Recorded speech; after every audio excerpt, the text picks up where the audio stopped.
Young men are now more religious than young women. It's about denying yourself and denying the lust of the flesh. On a beautiful Sunday morning in early September, dozens of young men in Waco, Texas, started their day at Grace at the church.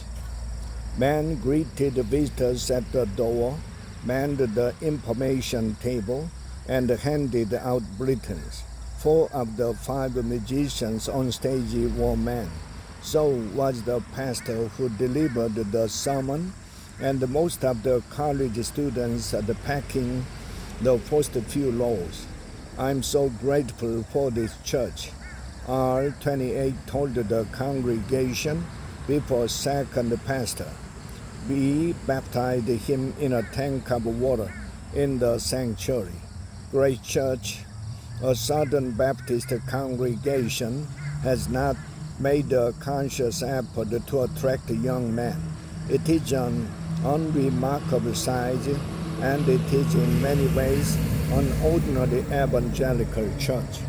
Yet its leaders have noticed for several years now that young men outnumber young women in their pews.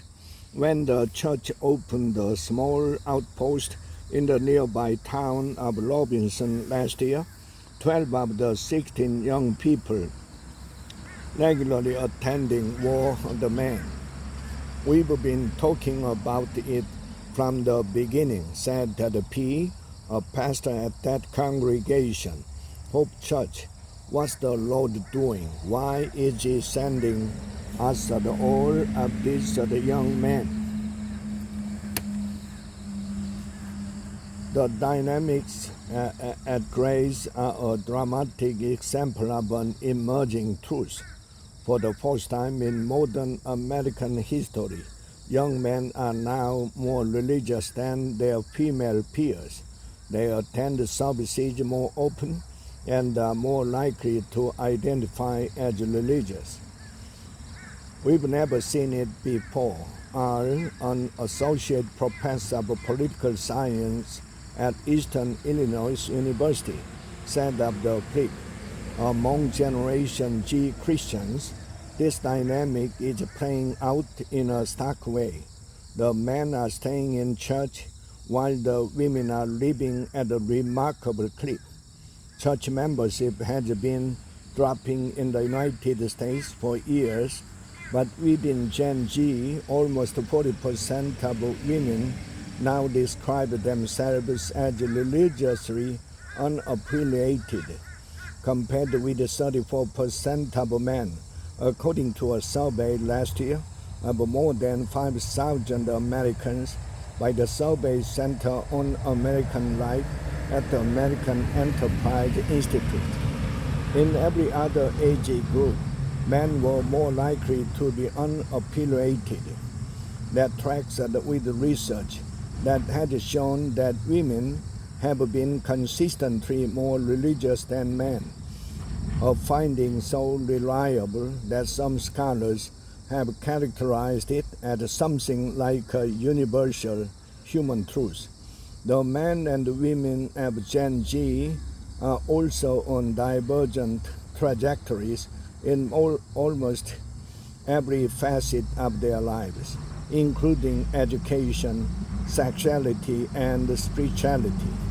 Young women are still spiritual and seeking according to a survey of religious life, but they came of age as the Me Too movement opened a national conversation about sexual harassment and gender-based abuse, which inspired widespread exposures of abuse in church settings under the hashtag #ChurchItToo, and the overturning of Roe v. Wade in 2022, ending the constitutional right to abortion, compelled many of them to begin paying close attention to reproductive rights. Young men have different concerns. They are less educated than their female peers. In major cities including New York and Washington, they earn less. At the same time, they place a higher value on traditional family life.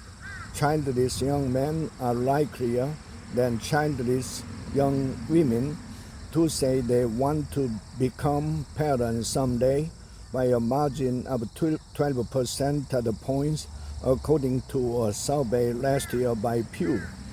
The young men at Grace and Hope churches are looking for leadership. They are looking for clarity. They are looking for meaning, said B, a Hope Church pastor.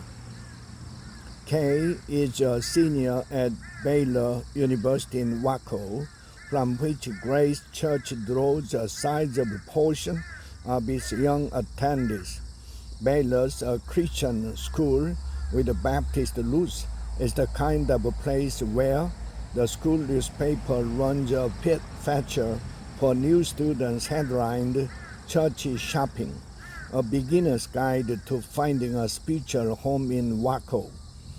Mr. F21 attended 2 services on most Sundays. In the morning, he goes to a large church in Waco, popular with the students.